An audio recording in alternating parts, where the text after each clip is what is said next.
भारतीय मजदूर संघ के नेता के लक्ष्मण रेड्डी ने कोल इंडिया प्रबंधक पर JBCCI 12 के गठन से पहले आनन फानन में 4 नए लेबर कोड को लागू करने के पीछे एक बड़ी साजिश करार दिया है। उन्होंने जोर दिया कि नए लेबर कोड को जल्दबाजी में लागू नहीं किया जाना चाहिए। उन्होंने इस बात को उठाया कि लेबर कोड जैसे महत्वपूर्ण बदलावों को लागू करने से पहले सभी हितधारकों, मजदूर और यूनियनों के साथ व्यापक विचार विमर्श बहुत जरूरी है। उन्होंने कोल इंडिया प्रबंधक पर आरोप लगाया कि लाखों कोयला मजदूरों को छोड़ प्रबंधन करीब 15,000 अधिकारियों का हित साधने में लगी हुई है। वे लक्ष्मण रेड्डी धनबाद कोलियरी कर्मचारी संघ के विस्तृत कार्य समिति की बैठक में शामिल होने धनबाद पहुंचे थे। उन्होंने बैठक में संघ को मजबूत करने पर बल दिया और कहा कि सदस्य की संगठन की रीढ़ है। उन्होंने सदस्यता बढ़ोतरी के साथ 4 लेबर कोड, कोयला उद्योग के संगठित एवं असंगठित श्रमिकों की समस्या आदि पर विस्तृत जानकारी दी। क्या कहेंगे इस मुद्दे को लेकर? ऐसा है, कोल इंडिया प्रबंधन एक साजिश रचा है। लाखों लोग जो कर्मचारी है उनके लिए ये चिंता कम है और जो 15,000 के आसपास जो अधिकारी है एग्जीक्यूटिव उसके बारे में चिंता ज्यादा कर रहे हैं। अरे थोड़ा हाँ, देखिए, कोल इंडिया प्रबंधन जो है एक साजिश रचा है। लाखों लोग मजदूरों का जो वेतन समझौता 1 जुलाई से नया वेतन मतलब भत्ते मिलना चाहिए, उसको विलंब करने के दृष्टि से उन्होंने नया लेबर कोड बहाने इसको जो है पोस्टपोन करना चाह रहे थे। और ज्यादा चिंता लाखों लोग मजदूरों के लिए नहीं जो मेहनत कर रहे हैं, लेकिन जो कुछ हजार लोग है, 15,000 के आसपास जो अधिकारी लोग हैं, उनके लिए ज्यादा चिंता है। जबकि हमारा ड्यू है ये छोड़ के अधिकारियों का वेतन वृद्धि, वेज रिविजन जो है 1 जनवरी 2027 से ड्यू है। उनको जो देना है, क्या करना, वो सरकार बाद में तय करेगा। लेकिन इसी बीच में कुछ महीने पहले उन्होंने अधिकारियों का वेतन भत्ता जो है पिछले 2017 से मतलब 10 साल पीछे जाकर उनका वेतन वृद्धि कर दिए।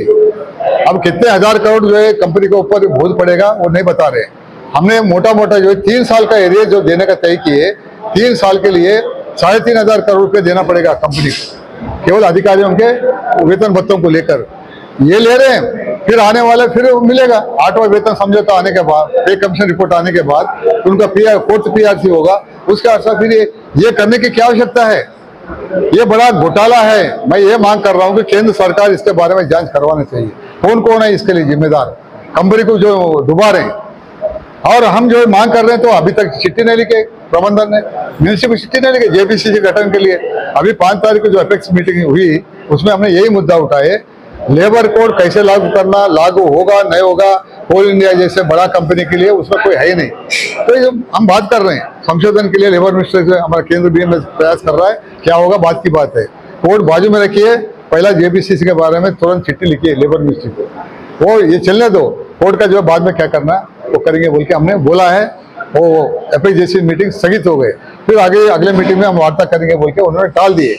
ये स्थिति है। तो मैनेजमेंट के ऊपर दबाव बनाने के लिए हमने 9-10 अप्रैल तालचेर, उड़ीसा तालचेर में हमारे कार्य समिति बैठक हुई।